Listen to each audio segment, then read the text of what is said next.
Mirëmëngjes nderuar teleshikues, mirë se vini në emisionin e sotëm 7:05 në Vizion Plus. Takojmë së bashku në këtë ditë të hënë datë 16 Korrik për të qëndruar në transmetim direkt deri në orën 9.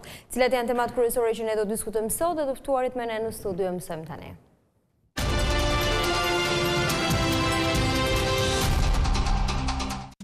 Sot në emisionin 7:05 do të ndiqni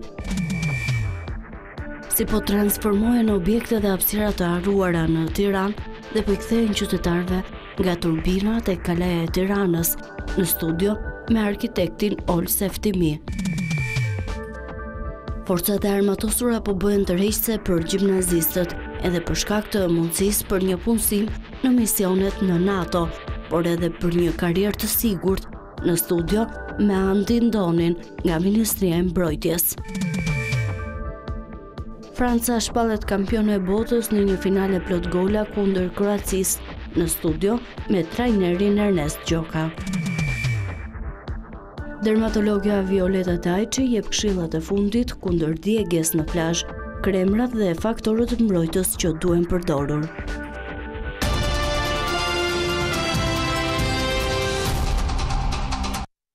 Jemi rikthyer sërish në studio tashmë për t'ju njohur me titujt kryesor të gazetave për këtë ditë hënë datë 16 Korrik dhe do të nisim direkt me titujt kryesor të gazetës Panorama. Një muaj afat, kredite buta e emrat që aplikojnë për fazën fituese, hapen aplikimet për fazën e dytë ku do të përziten 500 fitues për të marrë kredi të butë shtëpie në Tiranë. Afati për dorëzimin e dokumentave lexoni nga faqja 15 deri në faqen 20. Ish polici vritet me të dashurën në sy të fëmijës 2 vjeç që ishte kthyer nga Spanja. Franca kampione botës dali që kërkon falje kroatëve. Betingu 5 gjyqtarët dhe prokurorët që do të hetohen. Ndryshon ligji mbrojtje nga policia edhe për personat në lidhje intime. Provokacja e re Muçnanos çfarë thash në Beograd patriotët që më quajtën anti-shqiptar. Qelo Alia i replik me Bashën për teatrin nuk na përfaqëson. Tërmeti fundit dhe kalaja e Skënderbeut nga nduhet Dedaj. Kafka dhe problemi ynë me të ardhmen nga Gimbaçi.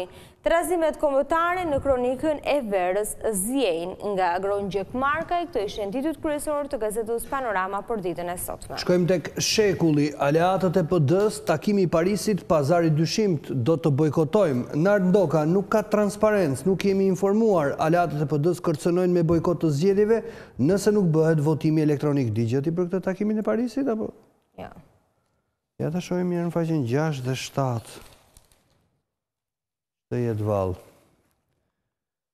Kryetari i Partisë Demokraciane dhe antari i Komisionit për Reformën Zgjedhore, Nart Ndoka, deklaron se opozita nuk ka asnjë informacion për vendimet që kanë marrë bashkëkryetarët e komisionit siç ishte udhëtimi turistik i ditës së njëjtën në Paris. Aleati i PD-s tha se kryetarët e komisionit kanë hequr dorë nga përgjegjësia institucionale duke e rikthyer reformën zgjedhore në një reformë shëtitëse në hotele luksoze, ndërsa kryetari Oret Byllikbashi ka treguar më shumë afrimitet me kryetarin e komisionit PS-s Bledi Çuçin se sa me opozitën. Ta e mbërxhelos tash se kuptoj. Së fundmi ai thekson se opozita ka kërkuar që të vendoset votimi elektronik, ndërsa majoranca e ka kundërshtuar në disa pika duke kërkuar që të aplikohet vetëm në disa zona. Edhe pse në parim të dy palët janë dakord me propozimin, mënyra se si do të aplikohet votimi elektronik përbën thembrën e akilit kësaj reforme zgjedhore. Ndoka paralajmëron se nëse bashkëkryetarët e komisionit takohen për pazare dhe interesa dy fishta, partitë e tjera të opozitës do të bojkotojnë komisionin për reformën zgjedhore.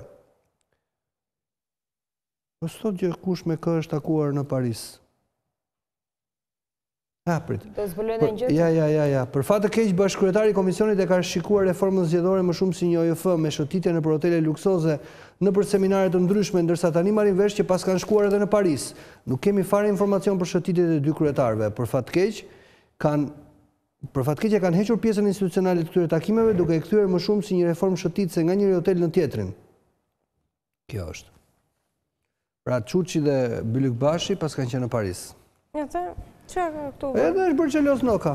Shkodër, ish polici dhe bashkëshortja kërkuan azil në Francë para se të ekzekutoheshin. Në makinë së bashku me çiftin ishte edhe djali i tyre i vogël që ka shpëtuar, gjenden automjeti, vrasësve dhe arma e krimit. Raporti Norvegjia, mafia shqiptare pastron parat në ndërtim.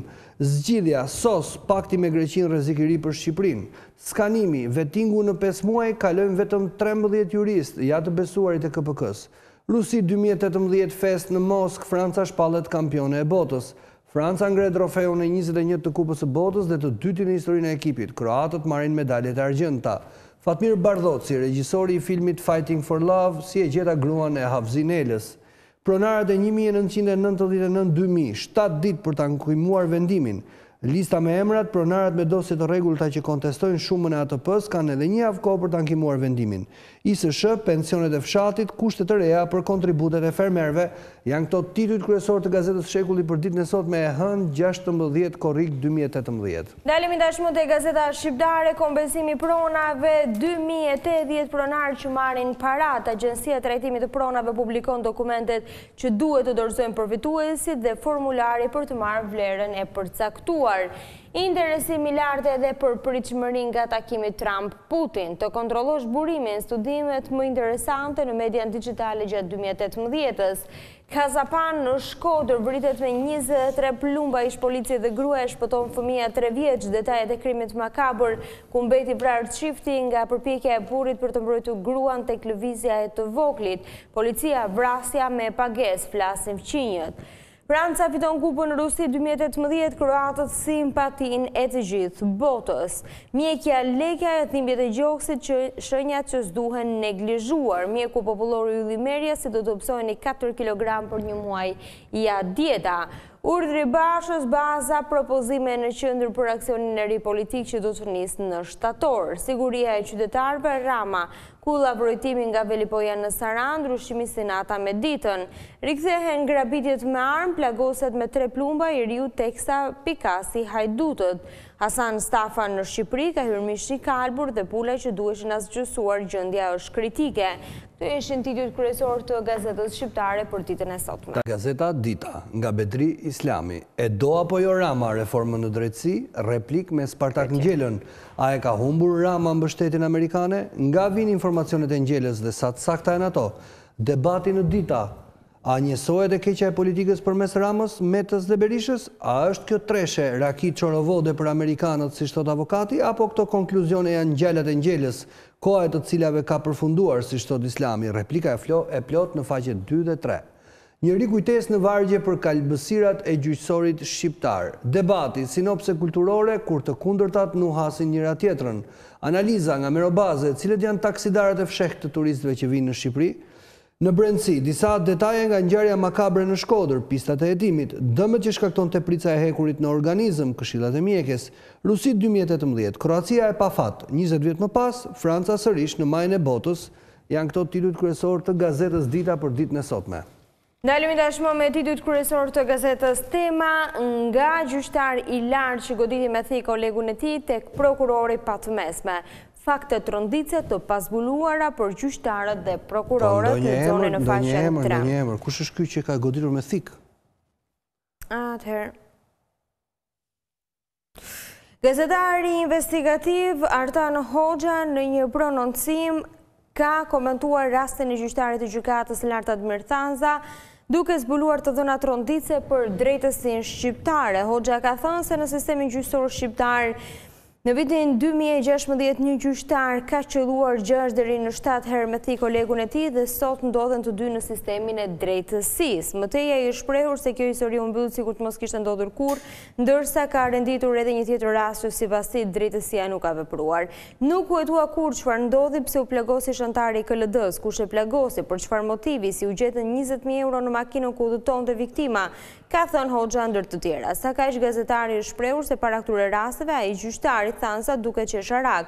Nuk duhet të çuditemi kush e ka mbuluar dënimin për Thanzën, kur ish kryeprokurori që duhet hetonte për 5 vite, rezultoi pa diplomë të shkollës së mesme nga hetimi i komisioneve të vettingut. Por ky nuk është rasti më flagrant, pasi ka edhe raste më të rënda, po përmend vetëm 2 episode. A ka hetuar njëri kur një gjyqtar që ka qenë deri dhe antari KLD-s u plagos me thik duke u qelluar 7 deri në 8 herë në trup nga një koleg i tij, aktualisht kryetar gjykate? Madje në media u tha se mafia po sulmonte gjyqtarët, kur në të vërtetë dy gjyqtarët me eksperiencë dhe karrierë të gjatë po sulmonin njëri tjetrin për motive banale.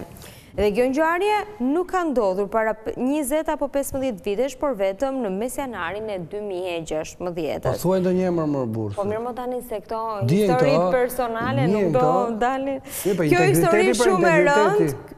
Mirë, çeliti ka se mund të jenë... Jo, do t'jetë kusht, dita përdor shtikën.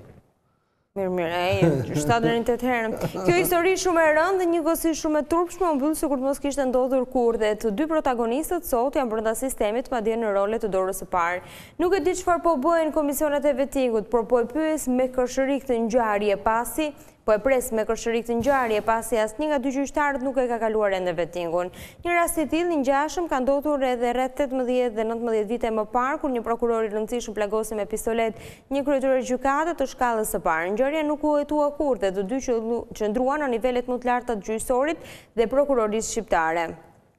Kujtojmë këtu se gjyqtari i gjykatës së lartë Admir Thansa, pas verifikimit të formularit të vetdeklarimit nga Komisioni i Pavarur i Kualifikimit, rezultoi se kishte fshehur një dënim të formës së prerë marrë në Itali. Te dim të tjetër. E pranoja ai këtë.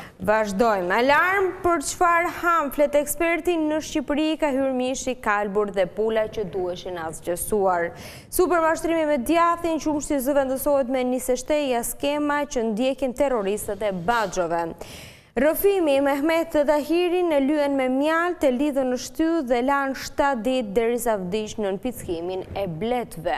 Pasuritë të afërmve të kreut të gjykatës kushtetuese ndajnë KPK-n. Salvini do ju djeg skafet përgjigja epike që i kthejnë vlonjatët antena brenda familjes. Xhafer Kalbaj, terrori në qafbari si në rrihte pa mëshirët mund qaja. Taksidarët e fshetë të turistëve në Shqipëri, editorial nga Merobaze, nga Eri Kaj do të lexoni Shqipëria ka nevojë për një plan B. Benandoni vjen me shkrimin apo e pulson teatrin nga kjo kakofoni zërash. Reagimet, amatura e Roshenit, prindrit, mësuesit dhe policia, këto ishin titujt kryesorë të gazetës Tema. Shkojmë tek mapo e përditshme liberale, krimi i dy fisht, tronditet Shkodra, misteret e vrasjes së ish policit. Dyshimet e para janë hedhur për ndonjë konflikt të kohëve të fundit të ish punonësit policisë, por grupi hetimor po punon në disa pista për të zbardhur vrasjen e dy fisht të ish policit.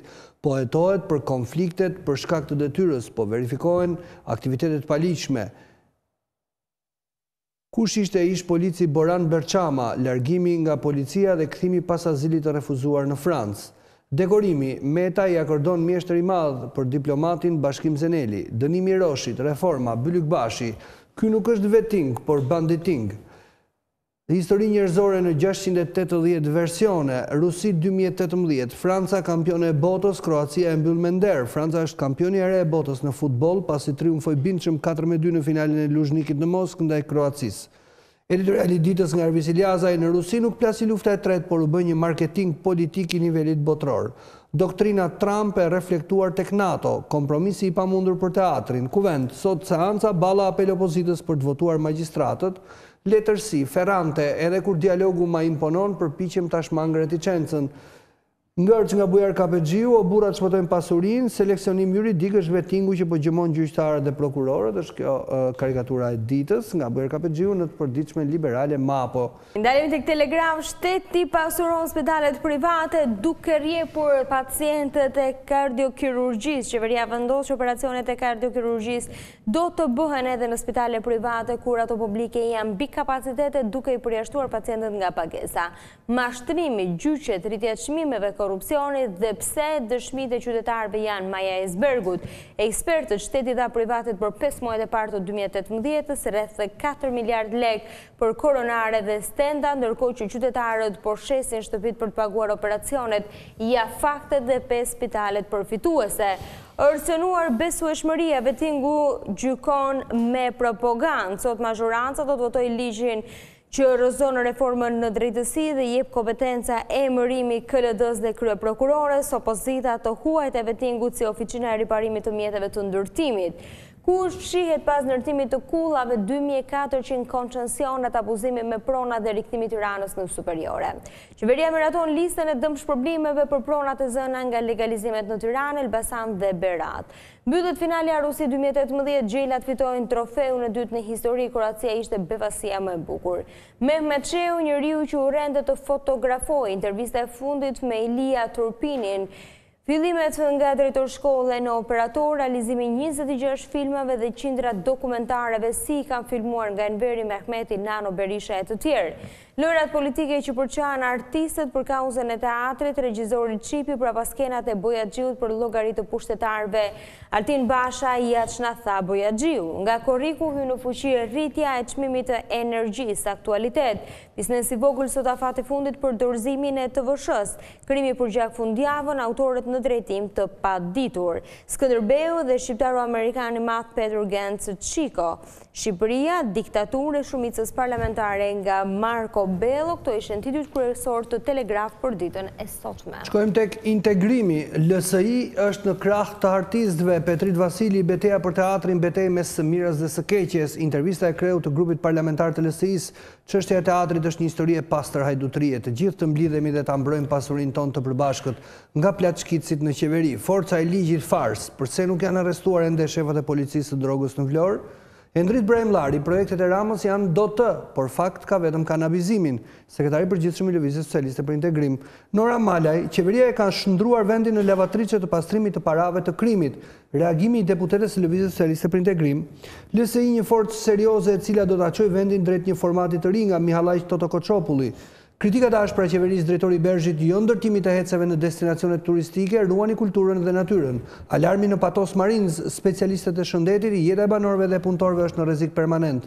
Dështojnë skemat e mas të shkëlqyerit po ikin jashtë, maturantët më të mirë braktisin vendin, synojnë Gjermaninë, janë këto titujt kryesor të integrimit për ditën e sotme. Dalimi tashmë tek Nacional, Fasli Haliti si më dërgoi regjimi komunist për riedukim dhe punë të detyruar në bujqësi, lexoni në faqen 14. Intervistë me shkrimtaren Kristina Demiri Dojqe, dëshira dhe dhimbja ime poezi nga Laureta Poçati. Fondacioni Bibera njofton $2.5 milion bashkë financim për programin e studimeve të gradës master të Fondacionit Shqiptaro-Amerikan të Zhvillimit për të mbështetur profesionistët shqiptar. Poeti lirik Agim Bajrami vjen me një shkëlqim të ri poetik. Ilia Torpini në kujtimet e Mevlan Shanajt, Kolec Traboinit, Ilir Kadis, Raimonda Mojsiut dhe Eriona Vyshkës. Kabil Bushati, gazetari që mori me vete mirënjohje në Shkodrës, Rëfej, shqiptaren Lumnie Hotit Qota, Suzia e Klaudia Kardinale. Miti që zbërthen realitetin editorial nga Resmie Kryeziu, këto ishin titujt kryesor të Gazetës Nacional për ditën e sotme. Do ta mbyllim me panorama sport. Franca pushton botën, gjelat këndojnë në zemër të Rusisë. Blut fitojnë botrorin e dytë me poker në finale. Kroacisë nuk i mjafton guximi në fush. Partizani alarm në mbrojtje para Mariborit. Belica dëmtohet dhe Atanda nuk merr dot vizën, të kuq do të arnohen në prapavi. Polemika për gjyqtarin legjendat angleze ishte i turpshëm. Deschamps krenar, tani asgjë nuk është njësoj. Botrori i çudirave Mandzukic vendosi një rekord të ri të zi. Modric në lot më në agroposën 2 dhurata. Dalic nuk jepet ajo penallti në finalin e botrorit. Plani i ri avullojnë parat. Vllaznia do mbahet me 150 milion lek. Janë këto titujt kryesor të Panorama Sport për ditën e sotme. Ishin këto titujt kryesor të gazetave për këtë ditë hënda 16 Korrik. Ne do të ndalemi tashmë tek parashikimi i motit, cilat janë vlerat maksimale dhe minimale në të gjithë territorin e Shqipërisë.